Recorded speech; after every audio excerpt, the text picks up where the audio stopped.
in reducing the ICBM. So this is a way to start this debate.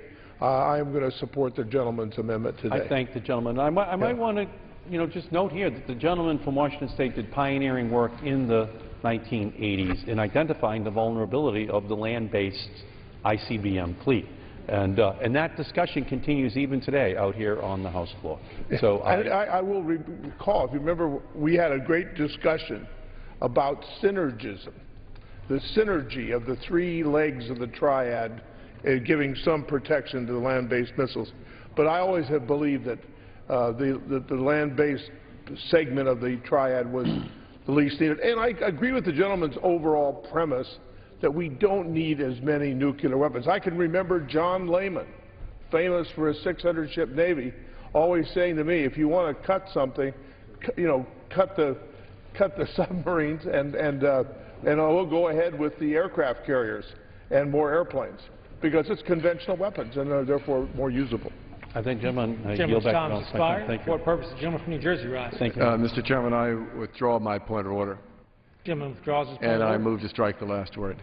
Gentleman's recognized for 5 minutes. Mr. Chairman, normally the committee is given the courtesy of seeing amendments that come to the floor. This is the third time today. I believe the gentleman from Massachusetts has lacked the courtesy of letting us, the committee, have copies of your amendment. And let me say, as a nation, we still believe in a nuclear deterrent. And the last time I checked, there's been bipartisan support for that. Both Mr. Visklosky and I serve on the Energy and Water Committee, and part of our jurisdiction is to make sure that the President of the United States, our Commander-in-Chief, verifies that we have nuclear capabilities. The last time I checked, the administration was conducting what we call a nuclear posture review, relative to what our position shall be in negotiations with other nuclear powers in terms of the type of weapons that are so critical to the nuclear triad. So with all due respect to the gentleman from Massachusetts, who referred to a lot of what we he referred to earlier in the day to the fantasy land of our bill. It would be good to actually have some facts from the Nuclear Posture Review for the members of Congress to consider before we consider something here which might put our nation at risk. And so I strongly oppose this amendment and urge my colleagues to do so as well. I will now yield. As a matter of courtesy. The gentleman yields back. Questions on the amendment offered by the gentleman from Massachusetts. All those in favor will say aye. All those opposed will say no. In the opinion of the chair, the noes have it. The amendment is not adopted. Mr. Chairman, on that, I request the yeas and nays. Does the gentleman ask for a recorded vote? Yes, I do. I request a recorded vote. Pursuant to Clause 6 of Rule 18, further proceedings on the amendment offered by the gentleman from Massachusetts will be postponed. For what purpose does the gentlelady from California rise? Save that. Mr. Chairman, I have an amendment at the desk. Will the gentlelady specify the amendment? It is Woolsey 040. The clerk will report the amendment. Amendment offered by Ms. Woolsey of California. At the end of the bill, before the short title, insert the following section. The total amount of appropriations made available by this act is hereby reduced by $293,900,000. The gentlelady from California is recognized for 5 minutes. Mr. Chairman, whenever we debate the defense appropriations bill, I feel like I'm living in an alternative universe. Because the other 51 weeks of the year, all I hear from my Republican colleagues is that the sky is falling and we have to rein in a deficit that's wildly out of control. But when it comes to the military budget, that rhetoric is nowhere to be heard, and my friends in the majority become the biggest spenders of all. If cutting spending is a matter of such great urgency, then I believe the Pentagon, which has been generously funded over the years, can pitch in its share. Why do the programs that Americans depend on for basic needs have to take the budget hit? For example, under the Labor HHS Appropriations Bill, the Title X program is not just trimmed, but completely zeroed out. For more than 40 years, Title X has been a life-saving source of family planning services and preventive health care for millions and millions of low-income women. Pap tests, breast exams, early detection of cervical cancer. Uninsured women depend on Title X in order to receive these vital services at clinics nationwide. The proposed elimination of funding would be devastating to these women and to their families. And it's critical to point out, Mr. Chairman, by law, not a single penny of Title X money is used to perform an abortion. If, however, you want to reduce unintended pregnancies, as the other side says it does, then there's no more effective program than Title X. Title X was signed into law by President Nixon and has historically enjoyed broad bipartisan support, at least until the Republican Congress decided to launch a war on women. Now they want to eliminate funding for the program completely. We spent just under $294 million on Title X last fiscal year. To put things in perspective, Mr. Chairman, that's less than what we spend on any given day to continue a failed military occupation of Afghanistan. Mr. Chairman, if we're going to ask poor women to give up all the benefits they receive from Title X, then I think we can ask the Pentagon to give up the exact same amount, $293 million. It's just so big it makes my head spin. We'd be saving if we did that, we'd be saving the misguided elimination of Title X. That's what my amendment does, because I believe women need to access life-saving health care, at least as much as the military needs another $293 million. In fact, if my Republican colleagues truly believe that the federal deficit represents a moral crisis demanding sacrifice from everyone, then I'm confident they're going to support my amendment. I yield back. The gentlelady yields back. What does the gentleman from Florida rise? Mr. Chairman, I rise in opposition to the amendment. The gentleman's recognized for 5 minutes. Mr. Chairman, I don't know how many times that I have said this on this floor and in the committee and to anyone that would listen. You cannot make your decisions on national defense based on politics. You can't make your decision based on national defense just on a number. And this number, by the way, on this similar amendment has changed. Where's the commitment? The policies and the investment in our national defense must be based on the real threat to our own security, to the security of the United States, and to the security of our troops, and to the security of our allies and our interests, whatever they might be. Now stop and think. The threat has not diminished. The threat has not gone away. Did anybody happen to watch Iran's exercises last week where they fired short-range missiles, medium-range missiles, and long-range missiles? Iran is moving to make itself a strong, strong military capability nation. That is a threat. There are commentaries about the United States and to the United States. That's a threat.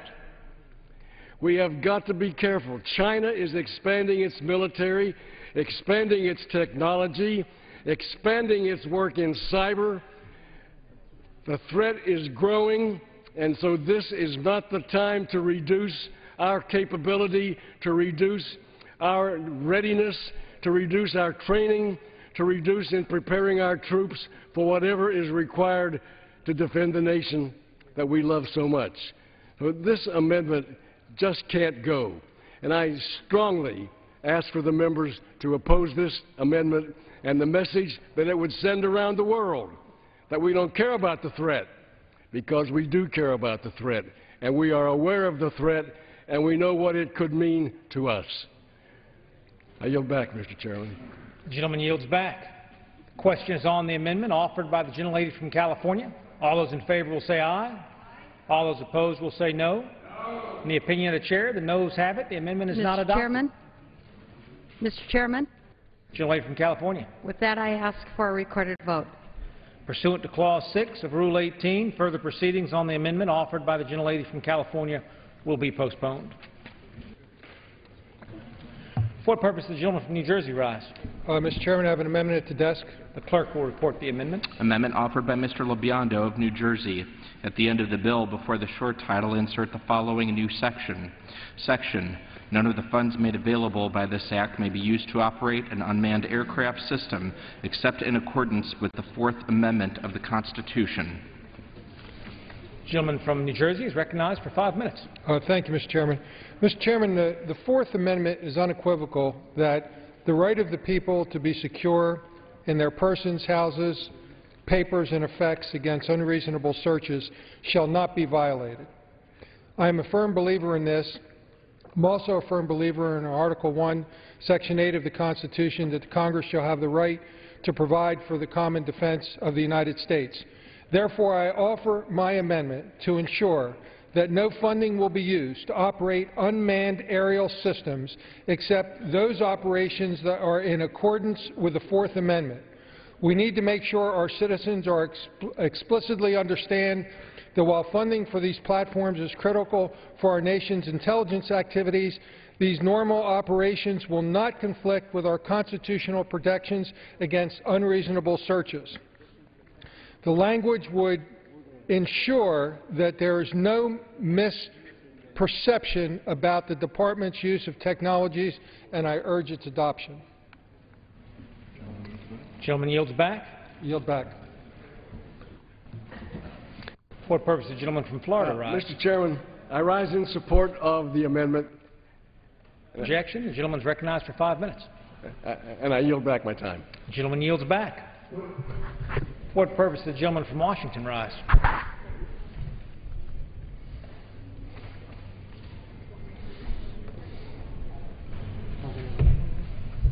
I have no objection. The question is on the amendment offered by the gentleman from New Jersey. All those in favor will say aye. All those opposed will say no. In the opinion of the chair, the ayes have it. The amendment is adopted.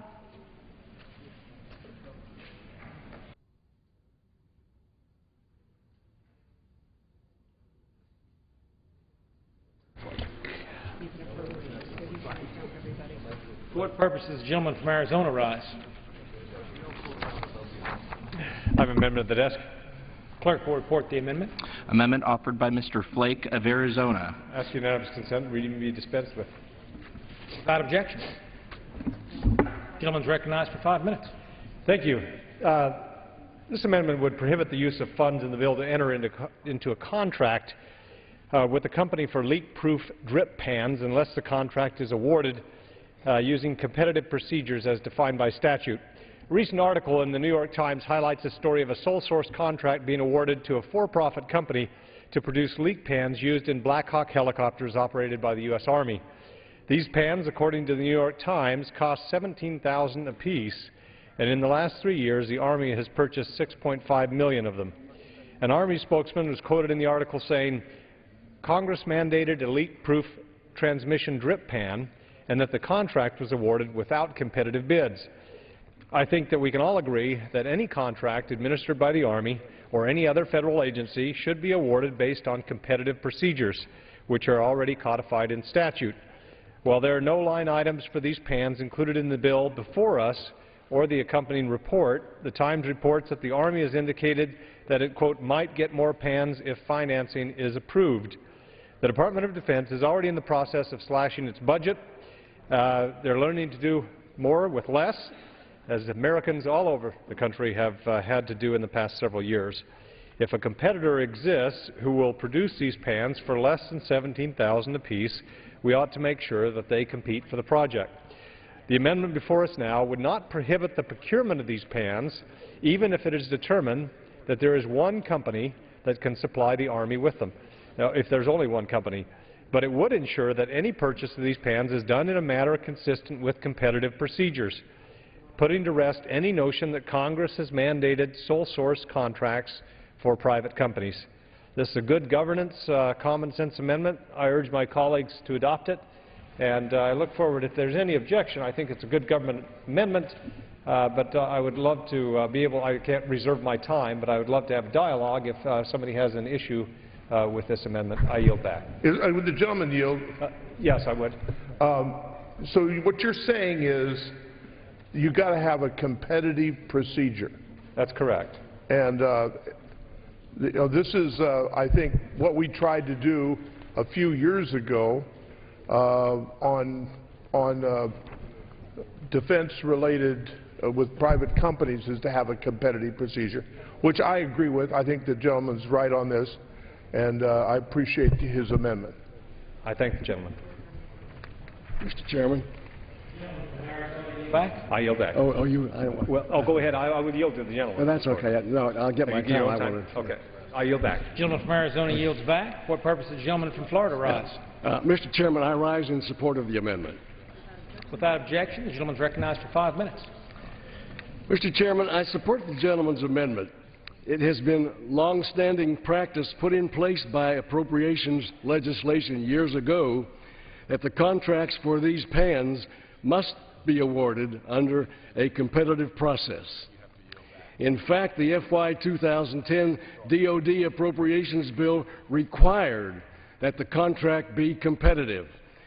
And every year, the Army holds an open competition where it asks all qualified companies to place a bid. Therefore, Mr. Chairman, I don't think the amendment is necessary, but I do agree with what it does, and I accept the amendment. I think the gentleman yield for just a second. I do. I thank the gentleman, and I know that we have made efforts in the past to make sure that these are all competitively bid. The reason I'm bringing this amendment is that the Army stated in this case that this contract was not competitively bid, and so we just want to make sure, and that's why I appreciate the gentleman accepting Well, it. and we do understand that the law does exist that requires it, so we're with you. All right. Thank you. Yield back. Gentleman from Florida yields back. Question is on the amendment offered by the gentleman from Arizona. All those in favor will say aye. All those opposed will say no. In the opinion of the chair, the ayes have it. The amendment is adopted. For what purpose does the gentlelady from California rise? Thank you, Mr. Chairman. I have an amendment at the desk, lead 139. The clerk will report the amendment.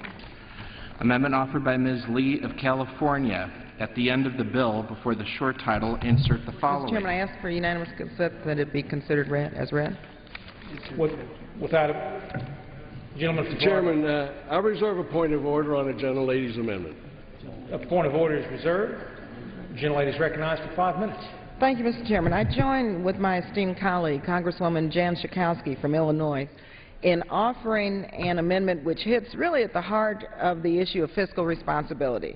My amendment is short and to the point. If enacted, it would freeze Department of Defense programs at fiscal year 2008 levels unless the financial statements of the Department of Defense for fiscal year 2013 are validated as ready for audit within 6 months of enactment of this act. This amendment would exempt military personnel, Reserve, and National Guard personnel accounts, as well as the Defense Health Program account from this potential funding freeze. It also contains a waiver for any potential harm to national security or combat forces. Now, some of my colleagues may make the argument that the Department of Defense is making progress on this issue in response to congressional engagement. They might reference language in recent defense authorization bills requiring DoD to develop separate and implement plans to achieve audit readiness by September 30th, 2017. But 2017, let me just say, Mr. Chairman, this is wholly unacceptable that we are still just developing plans for the Department of Defense to have its fiscal house in order 5 years from now. This problem is not newly discovered, and further delay is really an abandonment of our congressional duty given the enormous and increasing proportion of federal dollars going towards the defense budget. In the 1990s, Congress was promised that these financial deficiencies would be solved by 1997. This timeline then was delayed to 2007 in the early 2000s. Given the Pentagon's past failures to meet deadlines, why should we believe that 2017 timeline will be honored? Nearly 60 cents of every federal discretionary dollar now goes toward defense spending, and by the Pentagon's own admission, they cannot properly account for how the money is spent. Can you imagine? We have nonprofit organizations that get shut down behind a few $1,000s in unaccountable funds.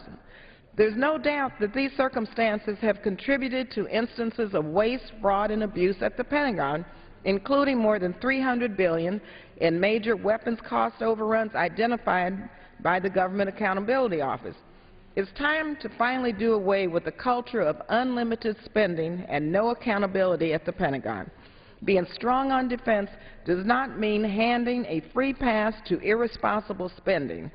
I believe it's critical that the Department of Defense be not only prepared and validated as ready for an audit, but actually pass an audit.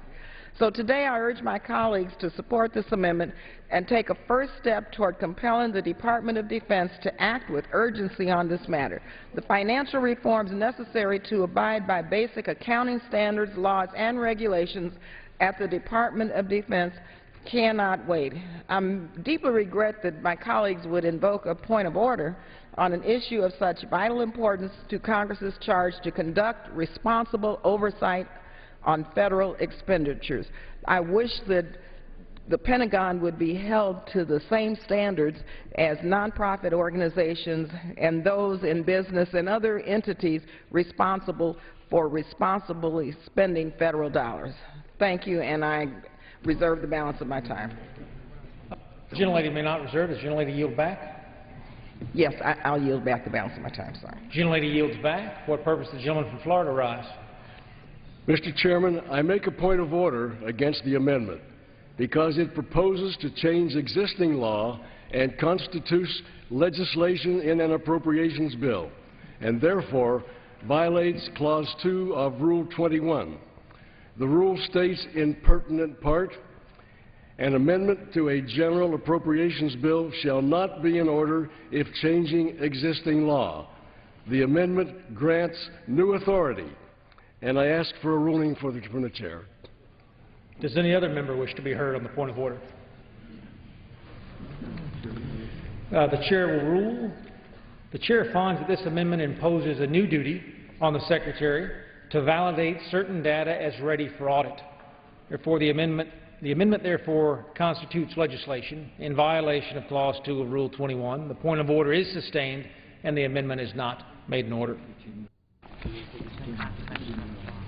For what purpose the gentleman from Virginia rise? Mr. Chairman, I have an amendment at the desk. The clerk will report the amendment. Amendment offered by Mr. Whitman of Virginia. At the end of the bill, before the short title, add the following new section. Section, none of the funds made available by this act may be used to propose, plan for, or execute an additional base realignment and closure round. The gentleman from Virginia is recognized for 5 minutes. Thank you, Mr. Chairman. This amendment directs that none of the funds made available in this act may be used to propose, plan for, or execute an additional base realignment and closure BRAC round. And during the House Armed Services Committee markup of H.R. 4310 on May 9th, a similar amendment passed with overwhelming bipartisan support with a vote of 44 to 18, with 14 to 27 Democrats voting in favor of a similar amendment. On February 27, 2012, I joined 41 fellow members of Congress in signing a bipartisan letter to President Obama expressing our concerns over his administration's announcement of the intent to request 2 new rounds of BRAC. 6 House Armed Services Committee subcommittee chairmen signed this letter also. The 2005 BRAC is estimated to cost $36 billion, and the taxpayers will not realize that net savings until 2018 at the earliest. Congress has robustly funded the military construction accounts over the past 3 years to accommodate the growing Army and Marine Corps. Proposed new rounds of military base closures by the President will require additional expenses in a time of military spending reductions. More BRAC rounds will cost more than it saves in the near term and negate the value of deficit reduction. More BRAC rounds will cost billions of dollars and thousands of jobs. According to the GAO in a study that was concluded in March 2012, DoD's fiscal year 2011 budget submission to Congress on BRAC 2005 shows that costs to implement the BRAC recommendations grew from $21 billion originally estimated by the BRAC Commission in 2005 dollars to about $35.1 billion in current dollars, an increase of about $14.1 billion or 67%. In constant 2005 dollars, costs increased to $32.2 billion, an increase of 53%. In 2005, the Commission estimated net annual recurring savings of $4.2 billion and a 20-year net present value savings by 2025 of $36 billion. GAO's analysis shows annual recurring savings are now about $3.8 billion, a decrease of 9.5%, while the 20-year net present value savings are now about $9.9 billion, a decrease of 73%. As such, DoD will not recoup its upfront cost until at least 2018. Implementation of the 2005 BRAC round was officially completed on September 15, 2011. This took 6 years to fully execute. Strategically, as we draw down from over 10 years of combat operations in the Middle East and shift our focus from balancing the Middle East threat with emerging security issues and presence of forces in the Asia-Pacific, additional rounds of BRAC at this time cannot be justified. After 10 years of war and a substantial 2005 BRAC round, we now have a well-trained, battle-hardened, combat-tested, efficient, streamlined, all-volunteer force that is now more joint than ever. This is simply not the time for an additional BRAC round. Thank you, Mr. Chairman. Gentleman yields back. The gentleman yields back, yes. For what purpose does the gentleman from Florida rise? Mr. Chairman, I rise to support the amendment. The gentleman is recognized for 5 minutes. I do rise to support the amendment, and I want to associate myself with the remarks of Mr. Whitman. He is right on, and I just want to emphasize how strongly I agree with what he has to say, and I strongly support this amendment. Gentleman yields back. I yield back. The questions on the amendment offered by the gentleman from Virginia. All those in favor say aye. All those opposed say no. The opinion of the chair, the ayes have it. The amendment is adopted. For what purpose does the gentlelady from California rise? Mr. Chairman, I have an amendment at the desk. Will gentlelady specify? Will the gentlelady specify the amendment? 043, Woolsey. The clerk will report the amendment.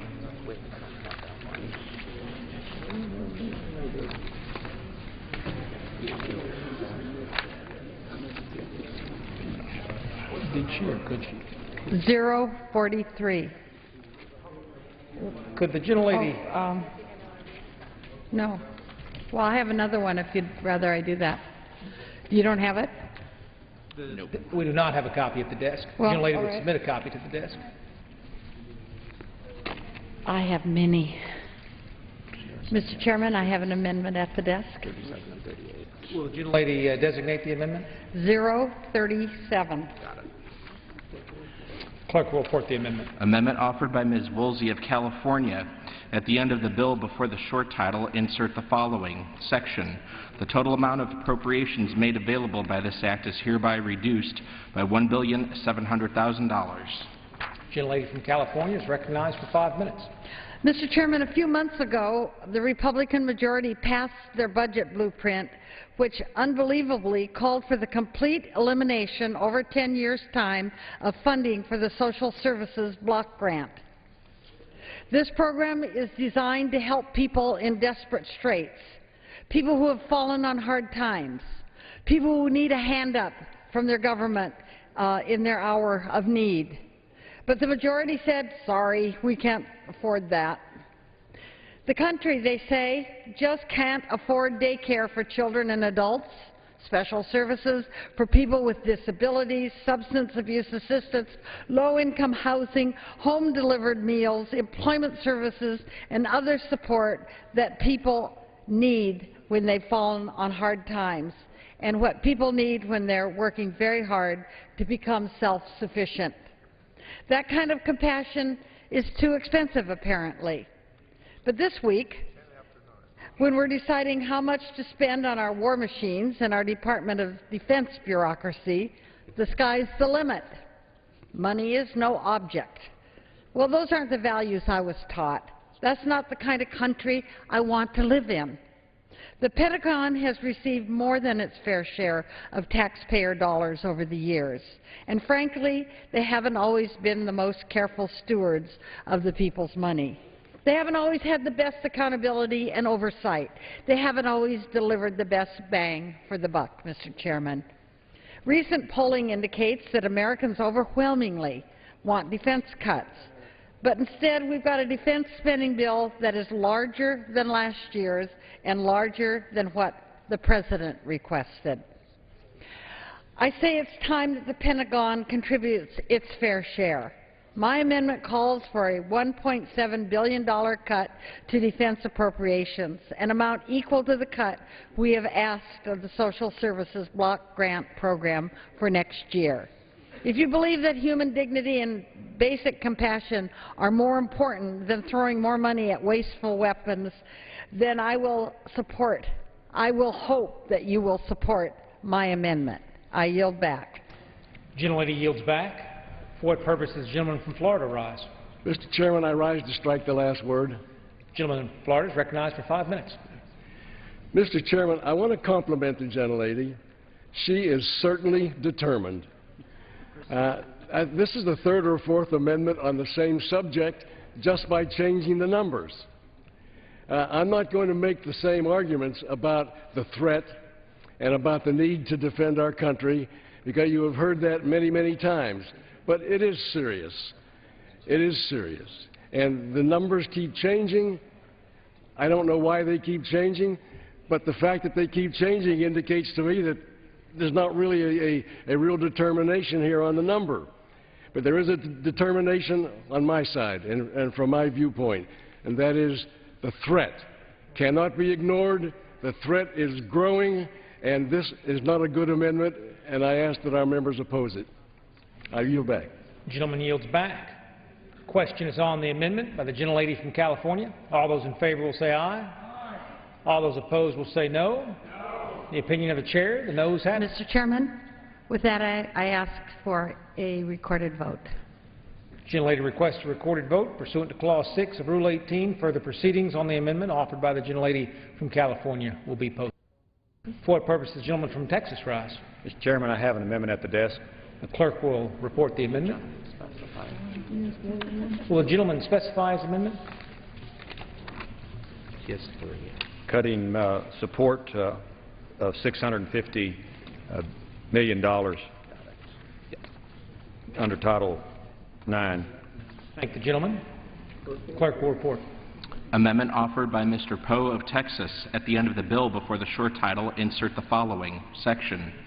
The amounts otherwise provided in Title IX of this Act are revised by reducing the amount made available for operation and maintenance defense-wide, and the amount under that heading for payments to reimburse key cooperating nations for logistical, military, and other support by $650 million, respectively.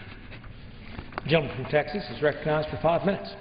Thank the chair. I thank the chairman for and his staff especially for working with me on this amendment, which I would like to associate my previous remarks in a previous amendment on Pakistan to this amendment, and it basically the intent is to cut half of the money that goes to Pakistan under Title IX in this legislation. And I yield back the balance of my time. Will the gentleman yield? Gentlemen, I yield. I thank the gentleman for yielding, and I want to thank the gentleman for working with us, as we discussed earlier during our debate, that we would work together to find a solution that would be acceptable. You have done that. I congratulate you, and I support your amendment.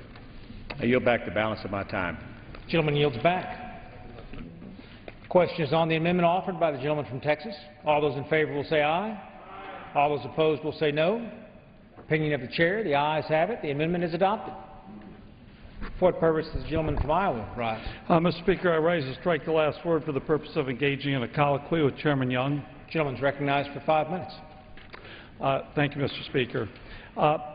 Mr. Chairman, as you well know, 40mm cartridges provide sustained coverage for our ground troops and have played a significant role in providing protection for our troops in Afghanistan. They are produced in a joint effort between the Iowa Army Ammunition Plant, which I represent, and facilities in Florida, Wisconsin, and several other states.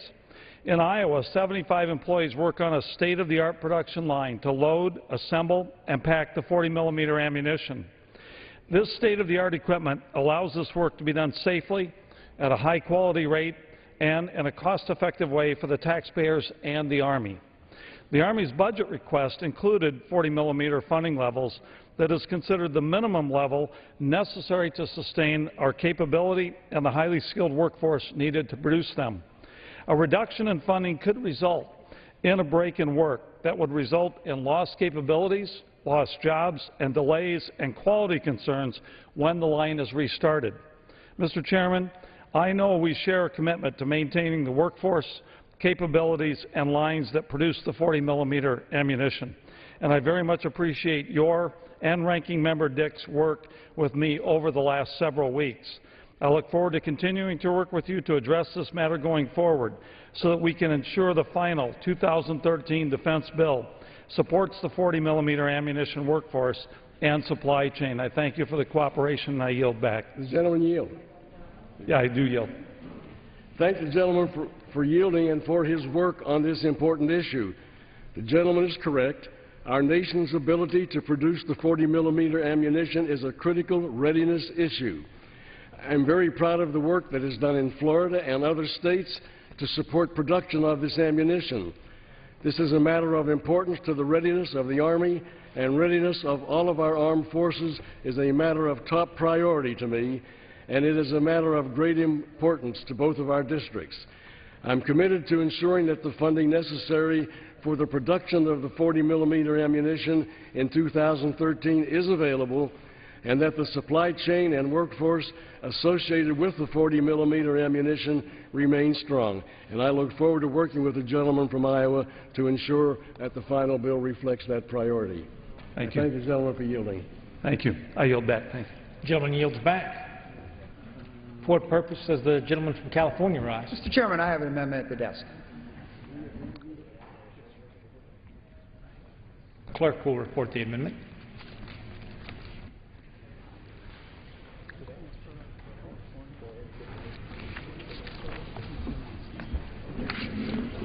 Will the gentleman submit a copy of the amendment to the desk?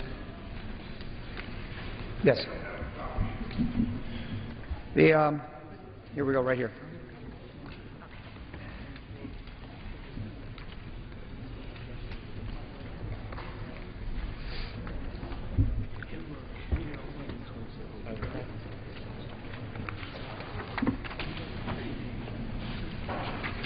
Clerk will report the amendment. Amendment offered by Mr. Bilbray of California. At the end of the bill, before the short title, add the following new section. Section, none of the funds made available by this act may be used to remove any portion of the Mount Soledad Veterans Memorial in San Diego, California. Gentleman from California is recognized for 5 minutes. Thank you, Mr. Chairman. It's a very simple amendment. It just says, you will not use federal funds to tear down the war memorial on Mount Soledad. It is very simple. It's basically a war memorial that was originally built in honor of the veterans of Korea. Mr. Chairman, when I was a young teenager, young child, I still remember my father as we drove down or drove up the coast from San Diego. He'd point up at this memorial and say, "That is the only war memorial to Korea." At the time, I believed him, and as far as I know, at that time it was. Since then, the war memorial has been surrounded by over 3,000 plaques. Many show Star Davids, many show crescents, and many show crosses. But there are those that have taken offense to the fact that this war memorial happened to be across the universal sign of memorial. And all I have to say is if we don't support this amendment, not to tear down this one memorial, then I ask this body to be serious about the fact that in the United States, we have over 4 million crosses as memorials in this country. We have over 455,000 emblems that may be interpreted any way you want. We have over 40,000 Star Davids as memorials on veteran property. In fact, in Normandy, England, Mexico City, and Panama, we have 130,000 crosses or other symbols that might be projected as being religious. Sadly, what we've got going on in San Diego is those who claim in the name of religious tolerance want to destroy our war memorials if anyone takes offense to this. All this says is if we're not going to tear down the 4 million crosses on our veterans' memorials across this country, and we're not going to tear down or use any funds from this budget to tear down the war memorial that stands on the top of Mount Soledad at La Jolla, San Diego, California. Very simple, very clear. And I hope that my colleagues can say, in the spirit of tolerance, no one means to go out and be so intolerant as to tear down war memorials just because somebody may claim that it may have a religious connotation. God knows we don't want to start tearing down those 4 million crosses that exist today or those thousands of Star Davids that proudly sit today on veterans and federal property. Gentleman, yield? Yes. We're happy to support your amendment. I appreciate it, Mr. Chairman, with that, and I appreciate the minority's consideration, and I yield back. Gentleman yields back. Question is on the amendment offered by the gentleman from California. All those in favor will say aye. All those opposed will say no. Opinion of the chair, the ayes have it. The amendment is adopted. For what purpose does the gentlelady from California rise? Thank you, Mr. Chair. I have an amendment at the desk. The clerk will report the amendment. Will the gentlelady specify the amendment? It's Amendment 142, Lee. Clerk will report. Amendment offered by Ms. Lee of California. At the end of the bill, before the short title, insert the following. Section A, except as provided in subsection B, appropriations made in Title IX of this Act are hereby reduced in the amount of $20,843,869,000. B, the reduction... When I ask unanimous consent that the amendment be considered as read and printed in the record. Is there objection? So ordered. The gentlelady is recognized for 5 minutes. Thank you, Mr. Chair. In my amendment, once again, this is very straightforward. It reduces the Overseas Contingency Operations Account, which is currently funded at $85 billion, by $21 billion.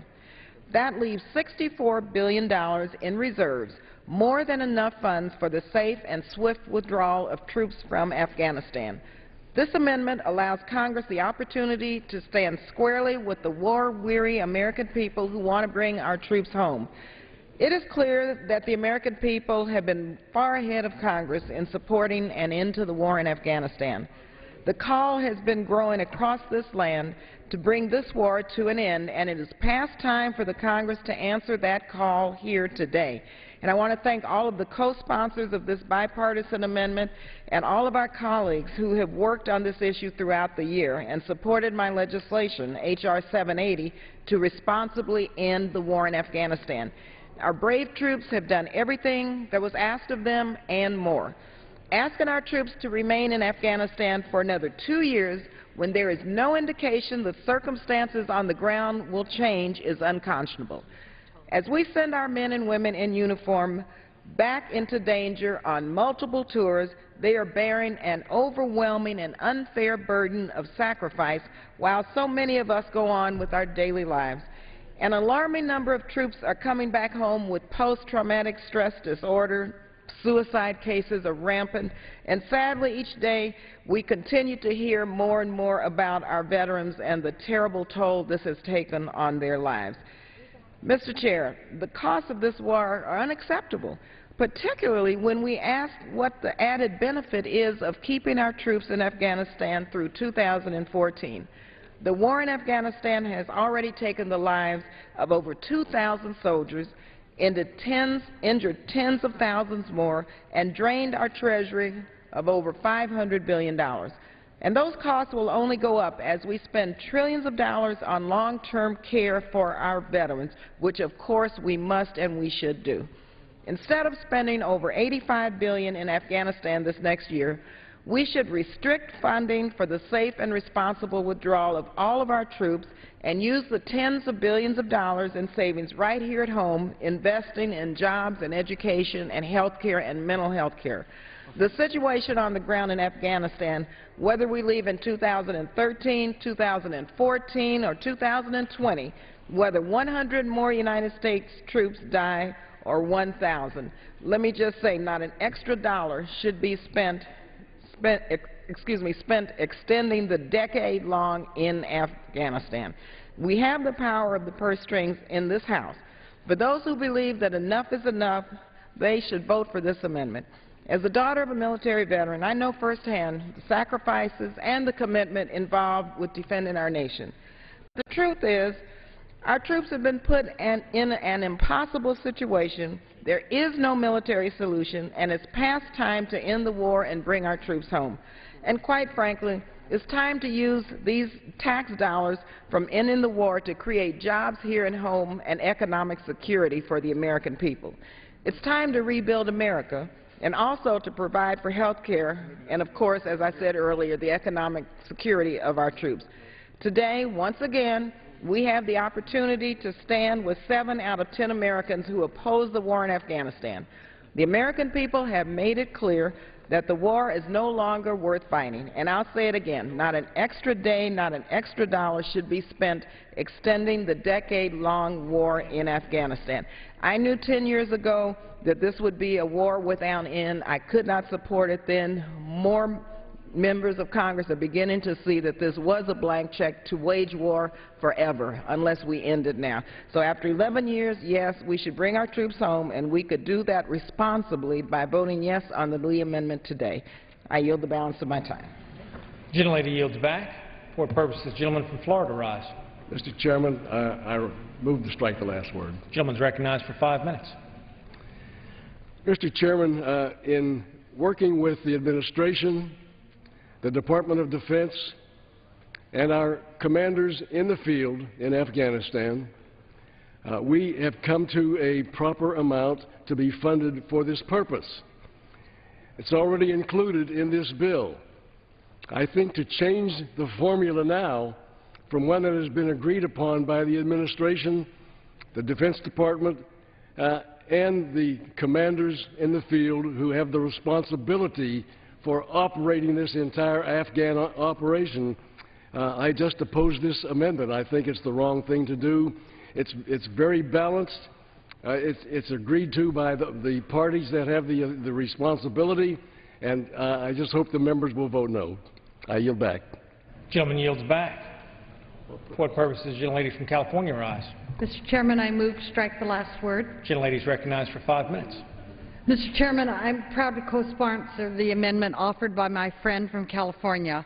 If approved, this amendment would accomplish 2 goals. 1, to end this war, and 2, to save the taxpayers $21 billion, something I think both sides of the aisle could agree on. Let's be clear about what this amendment really does. It fully funds a safe and responsible redeployment of our troops from Afghanistan. It's not cut and run. It's funding redeployment. The Afghan people do not want us there. The American people don't want us there, and yet we are spending $10 billion a month for a decade-long war that's failing to advance our national security objectives. Why would we want to continue down this road, especially at such a great cost in blood and treasure? More than 2,000 service members have been killed and $548 billion in taxpayer money has been spent. This amendment provides sufficient funding to ensure that every man and woman in uniform leaves Afghanistan safely. At that point, we can look away from defense spending to a national security policy based on the other two Ds, diplomacy and development. We can turn away from military force and toward smart security, an agenda that keeps America safe by alleviating human need and investing in human capital in Afghanistan and around the developing world. Since 2004, Mr. Chairman, I have come to the House floor 437 times during special orders to call for an end to the wars in Afghanistan and Iraq. Since I'm retiring at the end of this term, this will be my last debate and last vote on defense spending. I hope it can be my legacy and yours to finally reorder our national security priorities and put an end to the war in Afghanistan. We owe it to the next generation, and we owe it to Americans and Afghanistans together. Let's bring our troops home in a safe and responsible way. Let's vote yes on Congresswoman Lee's amendment. I yield back. The gentlelady yields back. Question is on the amendment offered by the gentlelady from California. All those in favor will say aye. All those opposed will say no. In the opinion of the chair, the noes have it. Mr. Chairman, on that I ask for a recorded vote. Pursuant to Clause 6 of Rule 18, further proceedings on the amendment offered by the gentlelady from California will be postponed. For what purpose does the gentleman from Iowa rise? I have an amendment at the desk, Mr. Chairman. The clerk will report the amendment. Amendment offered by Mr. King of Iowa. At the end of the bill, before the short title, add the following new section. None of the funds made available in this act may be used to administer the wage rate requirements. Is there objection? There is objection. Clerk will continue reading. Of subchapter 4 of Chapter 31 of Title 40 United States Code with respect to any project or program funded by this act. The gentleman from Iowa is recognized for 5 minutes. Thank you, Mr. Chairman. This is the Davis-Bacon Limitation Amendment that I believe most members of this Congress have seen. It applies to this appropriations bill. We have is an existing code called the Davis-Bacon Act. What it does is it requires that any construction projects that have federal dollars in them, $2,000 or more, be constructed under what the bill says are prevailing wages. Well, prevailing wages in 1931 might have been a legitimate evaluation. Today, it's a federally mandated union scale determined by a formerly smoke-filled room of people from the administrative side and the construction side of the industry. I've spent my life in the construction business. I've been involved in the construction business since 1970, and I've worked on all sides of this that I can imagine. I've been a recipient of Davis-Bacon wages. I've paid Davis-Bacon wages, and I've done a fair amount of reporting of those wages into the bureaucrats. This law is the last remaining Jim Crow law in the U.S. Code. It was written to protect union workers in New York City from the Southern African Americans who were brought up to do a federal building in that city back during the Depression. And in 1931, there was Senator James Davis of Pennsylvania and Representative Robert Bacon of New York, Long Island, I might add, decided that they wanted to protect the unions in that locale. And so they brought this legislation to Congress and passed it. It has long been union scale, not prevailing wage.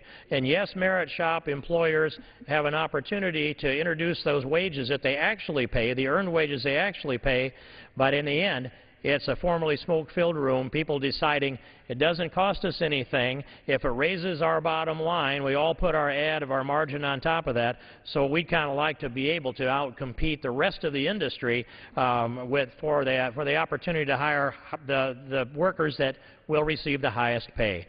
This is irresponsible on the part of a Congress that now we're finding ourselves nearly $16 trillion in national debt. We have a budget crunch like we've never seen. We've seen a president that's driven this national debt up about $1.33 trillion just in the last budget that the president offered. And we're looking at taxpayers that have had enough. We need a balanced budget amendment to the United States Constitution. We don't need irresponsible spending. We don't need wage protectionism. And by the way, Senator Davis and Representative Bacon were both Republicans. They were two of the more misguided Republicans in the history of this country, and I regret that I, as an Iowan, have to stand here and inform this body that it was Iowa President Herbert Hoover that signed the bill on March 3, 1931. I'm pledged to undo this, to repeal Davis-Bacon in the end, because we believe in competition. We're a free and fair competition country who believe in free markets. And I listened to the gentleman from Massachusetts in the past who has said that any time that you have two consenting adults that are conducting any activity that doesn't hurt anyone else, they should be able to do so without federal interference. And if that's the case, tell me why I can't climb in the seat of my son's excavator and say, just pay me $10 an hour, Dave, that's enough. I need the therapy to get away from this insanity of this overspending government that we have here in this Congress. So I urge the adoption of this wage limitation so that we can build 4 bases, not 5, 4 barracks, not 5, so that we can build 5, not 4, excuse me, 5 bases, not 4, 5 military hospitals, not 4. We can do 5 of everything instead of 4 if we just let competition set the wages. The quality will be there. The gentleman's about to tell you that it's not. I will tell you, if I spent my life in this, we meet specifications. The high quality of the work is there. The other side of that's just a argument for union wage protectionism. We need to protect the taxpayers, and the unions are fine. If they want to organize, I encourage them doing so, but they need to do so without federal protection, compete in the competitive world on low bid like the rest of us, where you have to meet the specifications and the quality of work. So, Mr. Chairman, I urge the adoption of this amendment, and I yield back the balance of my time. The gentleman yields back. For what purpose does the gentleman from Washington? I rise in strong opposition to the gentleman's amendment. The gentleman is recognized for 5 minutes. The House has spoken on this issue repeatedly. There's been a very substantial majority in favor of retaining Davis-Bacon and opposing the gentleman's amendment. Some members continue to try to repeal Davis-Bacon despite the House record of supporting the protection on labor standards. I have been a longtime supporter of Davis-Bacon prevailing wage requirements. It helps ensure that local projects provide local jobs with affordable middle-class wages. The law protects the government from contractors trying to win federal contracts by bidding too low to attract competent workers. And we have seen time and time again where you have prevailing wages. The state of Washington has its own prevailing wage standard in our state. And we find that on these projects you get better work, and the work is done at a higher quality. And so I oppose this amendment. And as I said, we have had several votes on this year. And every time it's been defeated, I hope that we can again defeat the King Amendment. I yield back. The gentleman yields back. Mr. Chairman. For what purpose does the gentleman from Indiana rise? Move to strike the last word. The gentleman is recognized for 5 minutes. I appreciate the recognition and would want to join with the ranking member, Mr. Dix, in my strong opposition to the gentleman's amendment. We had a similar debate during the consideration of the energy and water bill. And one observation I would make is we do have a disparity in this country, and it continues to grow despite how hard the average American works. And the problem today for that average American is that for 1 hour's worth of work, it could be pushing paper, it could be waiting tables at a diner, it could be working at a steel mill, it could be laying brick, it could be a contractor, it could be a manager, it could be a CEO. Is less for 1 hour's worth of human labor in the United States today than it was in 1977 when I came to Washington, D.C. on a congressional staff. That is not the country my parents left me. And I think it is wrong to offer an amendment to further suppress the wages hard-working Americans are trying to earn to make sure that they can buy a house, They can send their children to what are increasingly expensive public institutions because of the lack of state support for them, and who now hold retirement programs that are probably about 40% less in value than they were in 2007. This is a bad amendment, and I strongly oppose it, and I would yield back my time. Yields back. Question is on the amendment offered by the gentleman from Iowa. All those. Where was the gentlelady from California rise? Mr. Chairman, I'd like to speak in opposition to this amendment. I move to strike the last word. Gentlelady is recognized for 5 minutes. Thank you very much. Let me just say that I rise in strong opposition to this amendment. Some members here continue to try to repeal Davis-Bacon, despite the House being on record supporting the protection of labor standards. All of us, or at least the majority of us, have been in support of prevailing wage requirements. It helps to ensure that local projects that provide local jobs have these jobs that have affordable, middle-class wages with benefits. The law protects government from contractors trying to win federal contracts by bidding too low to attract competent workers. This amendment should be opposed. If we really want people to move toward achieving middle-class standards, if we want to keep the middle class with good jobs, good-paying jobs with benefits, then there is no way we should repeal Davis-Bacon. People are losing the American dream quite quickly here in our own country, unfortunately. And here we go again trying to erode one of the basic protections of working men and women. So I hope we oppose this amendment, maintain standards of prevailing wage for our workers, and ensure that they too have the opportunity to achieve the American dream. Thank you, and I yield the balance of my time. Gentlelady yields back. Questions on the amendment offered by the gentleman from Iowa. All those in favor will say aye.